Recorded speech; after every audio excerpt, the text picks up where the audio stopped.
Good evening. I'm Robert MacNeil in New York. And I'm Margaret Warner in Washington. After the news summary, we look at today's verdicts in the World Trade Center bombing trial.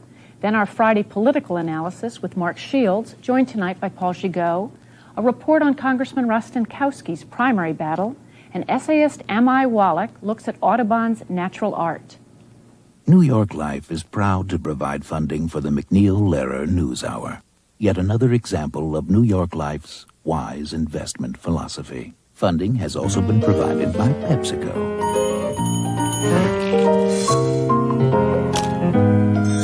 PepsiCo. And by the Archer Daniels Midland Company. ADM, supermarket to the world. And by the Corporation for Public Broadcasting, and by the annual financial support from viewers like you. 4 Muslim fundamentalists were convicted today in the bombing of the World Trade Center. The blast last February in New York killed 6 people and injured more than 1,000. The guilty verdicts came after a 5-month trial and 6 days of deliberations by the jury. The 4 men could get life in prison without parole when they're sentenced on May 4th. Their lawyers said they will appeal the verdicts. We'll have more on the story right after the news summary. Robin? There was more unrest in the Middle East today. At least 3 Palestinians were killed in clashes, and Jerusalem was placed under heavy security. The violence began with the massacre at a West Bank mosque exactly 1 week ago. We have a report narrated by David Simmons of Worldwide Television News. After a week of bloodshed, Israeli police took an unprecedented step to try to stem the violence. Jews were briefly banned from their holiest site. The Wailing Wall in East Jerusalem was cordoned off. But while Temple Mount was quiet on the first holy day since the Hebron massacre, clashes continued across the occupied territories. In the streets of Hebron, police responded with tear gas. Jewish settlers shot a Palestinian after a gang stabbed 2 Israelis on the Gaza Strip. 2 Palestinians were also reportedly shot dead by police. One had apparently stabbed a soldier, the other was killed after clashes in a West Bank refugee camp. The trouble also spilled over into Egypt. Friday prayers in Cairo were a prelude to an anti-Israel demonstration. Protesters took to the street to demonstrate their outrage over last week's bloodshed in Hebron and the continuing violence, ignoring pleas by a preacher. But police who'd been standing by opened up with tear gas bombs and truncheons. Secretary of State Christopher met in Washington with PLO envoy Nabil Shat today, trying to persuade the Palestinians to resume the suspended peace talks. Shat told reporters Israel had to ensure better security for Palestinians first. The PLO wants international troops in the occupied territories, but Israel is opposed. Shat said the UN was close to approving some kind of international presence with U.S. backing. Later, President Clinton said there was no such agreement yet, but the process was continuing to inch ahead. Comic actor John Candy died of a heart attack today in Mexico, where he was filming a movie. He was 43. The Canadian-born actor starred in many popular movies, including Uncle Buck, Splash, and last year's Cool Runnings. Candy also won 2 Emmy Awards for his work in the 1980s television series SCTV. That's our news summary. Now it's on to the World Trade Center bomb verdict, the Whitewater scandal and political analysis, Congressman Rostenkowski's primary battle, and an Amai Wallach essay.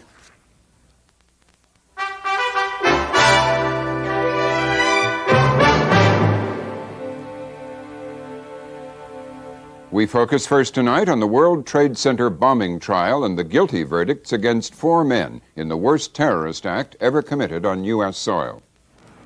From the start of the 5-month trial, the government admitted that it had no witnesses who actually saw the defendants do anything illegal.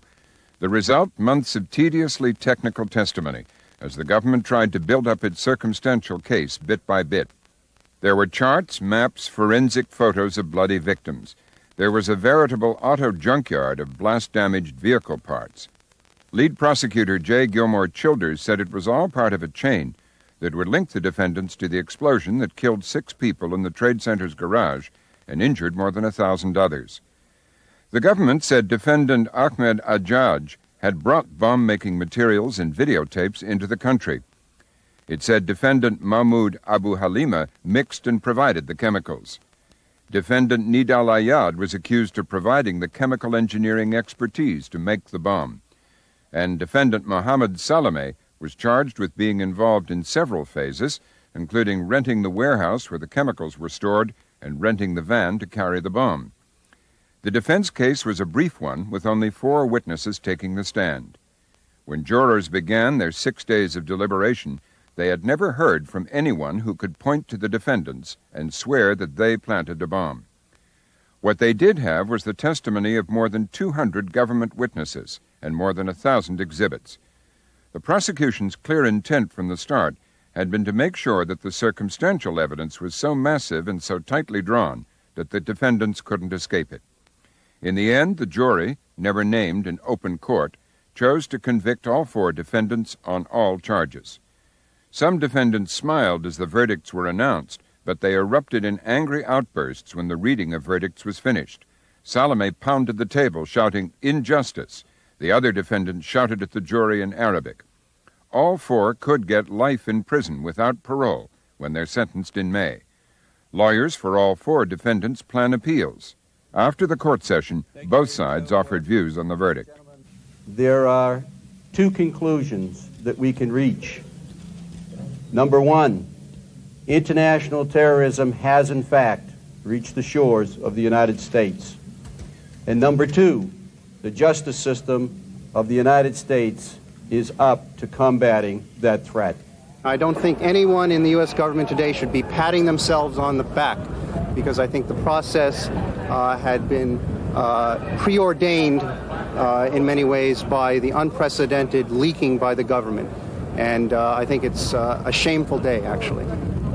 Joining us now is Peg TYRE, reporter for New York Newsday, who's followed the trial for 5 months. Thanks for coming in. Thanks for having me. This is a pretty stunning result. All 4 defendants on every single count.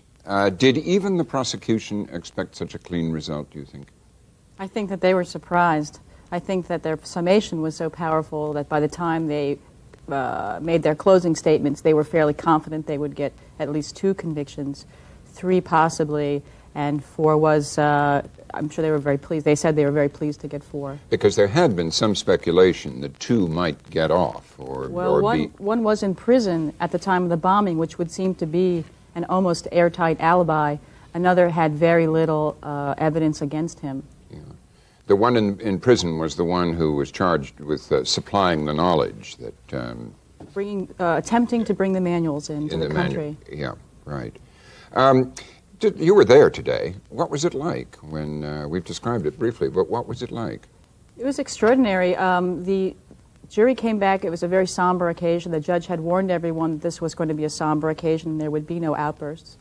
The jurors came back and without looking at the defendants, the jury forewoman began her recitation of 38 counts of guilty. At the end of that, with every count of guilty, you could see the defendant, one of the defendants or their lawyers reacting as if they had been hit. After about 15 or 20, they started smiling and sort of reacting in sort of a nervous way. And then at the end of the 38 counts, when the recitation was finished, they began a kind of a chanting back and forth, saying Allah Akbar, and God, which is Allah is great, and victory to Islam, and cursing. Mohammed Salameh rose out of his chair with his face sort of contorted in rage, began cursing the jurors, saying, "You're cheap and unjust." And I think it was a startling moment. One of the spectators, Nidal Ayad's brother, stood up and also began saying, "God is with you," and hurling profanities at the jurors. They were quickly whisked away by the marshals and handcuffed and taken away. And the brother was detained too. Held in contempt and could be sentenced up to 6 months. Just for that outburst, you mean? It wasn't just for the outburst. It was the idea that they were trying to influence the jury, which the judge took such exception to. And certainly they were. We were all stunned. I think the jurors were shocked. I think two of them, at least one of them, began to cry. Another sort of closed his eyes and looked very upset.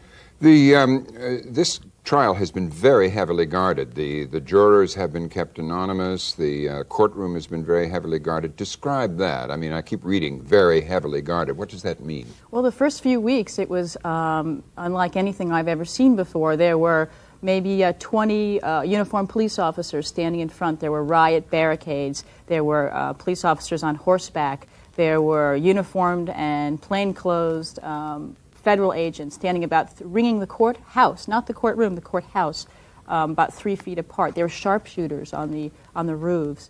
There was two metal detectors you had to go through. You had to show picture ID, in some cases 2 picture ID, a passport to get into the courtroom. People were frisked. It was very, very heavy security. And that also continued inside the courtroom, where there was a row of marshals between the spectators and the defendants, as if to prevent any kind of communication or outburst. If the prosecution had no witnesses to link these 4 defendants specifically or explicitly to these acts, how did the prosecution prove it, in your view? I think it was a very... Or how did they convince the jury? I think it was a very difficult case to argue. We've listened to many, many years of Perry Mason saying it's just a circumstantial case, but a circumstantial case can, as we saw in this instance, be very strong. They had evidence that mounted up into an avalanche against these, at least 2 of the defendants. Bit by bit, they established that there were too many so-called coincidences. It was too coincidental that they would be amassing chemicals. Even if they didn't have them going into the World Trade Center, they had them amassing chemicals. They had them calling chemical companies. They had them in almost constant contact with a fugitive defendant named Ramzi Youssef. That's one of 2 defendants who has gone, and some speculate are in Iraq. The 2 defendants. I think, yeah, I believe that's the case. Yeah. Mm-hmm. They had telephone calls. They had one of the defendant's voices on a tape that he called a news organization. Another one, the same defendant had a letter written to the New York Times claiming credit. These things were very incriminating. They had fingerprints in the bomb factory, which was in Jersey City. Anybody who was seen in that apartment was probably the most damning, where the most damning evidence came from, because it was a bomb factory. There was no other use for it. There was nitroglycerin stains all over the walls. Their clothing that they found there was soaked in nitroglycerin. It was the rug was soaked. The walls were soaked. It was in actually the ceiling, where it had splattered onto the ceiling. So anyone who was there, pretty much, I think, the jury began to be sort of tainted. When do you have any way of explaining to yourself, as a reporter, after all this very tedious presentation of tiny fragments of circumstantial evidence, what sort of pushed it over the edge for the jury? What do you think? Tedious is a word that does come to mind in thinking of the first weeks of the trial, when they kept introducing one scrap of metal after another. And I think that the way they presented the evidence was extremely boring. But what they did do is they left it all for the summations. So you had disparate pieces of evidence. You couldn't see how they were linked. And even in some instances, I, who have been working on the case since the explosion, couldn't see how some of the things were linked. And what they did is they waited until summations, and they told the story like an international thriller. They told it like a John le Carré novel. They made it so dramatic and it was a brilliant summation. And I think that woke the jury up I think again. The force of the narrative and the way they had they had built their case very carefully. Although it was tedious, they had done a very good job. And I will say that I think part of the reason it was so tedious is because the investigation was ongoing, and they introduced a lot of evidence that they thought might become important, because had they not introduced it and it had become important as their forensic... The trial started before they had their case complete, in other words. Which was really a fascinating aspect to me of how you give an opening statement and say what you're going to convict certain defendants of and not know what you have to convict them with. And that's what they did. They were, in fact, playing without a net, and they... in some instances, they introduced a lot of metal, because little did we know that down in Quantico they were scraping that metal looking for little bits of the bomb. So they introduced a tremendous amount of metal because they didn't know which piece they would get the bomb residue from. But eventually did. Actually, they never did. Oh, they never did? No, they never did. There was never any evidence that linked the chemicals that they had amassed in the storage shed to the bomb. As a matter of fact, when actually the FBI chemical expert came to testify... So they found no residue of a bomb?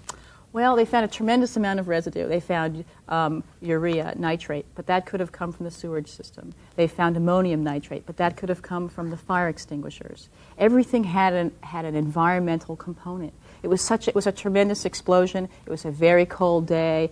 Everything in the building blew up on those levels. Everything was contaminated. Let me just ask you finally, the Precht, the Salome's, Henry Precht, Salome's defense lawyer, we saw a clip of him a moment ago, said this was a shameful day, basis of unprecedented pretrial leaks by the government. Has he got strong grounds for an appeal, do you think? I don't. I'm not a lawyer. I mean, were people saying, or do people think that do the lawyers think that there are strong grounds for an appeal here? I know that they're all going to file an appeal. It's not for me to really evaluate whether there are strong grounds for an appeal. I think the prosecutors had a strong case against his client Salome, and I think the defense team was particularly divided in how to present their closing arguments, and they made some very grave missteps, which I think were devastating. Well, Peg TYRE, thank you for joining us. Thanks for having me.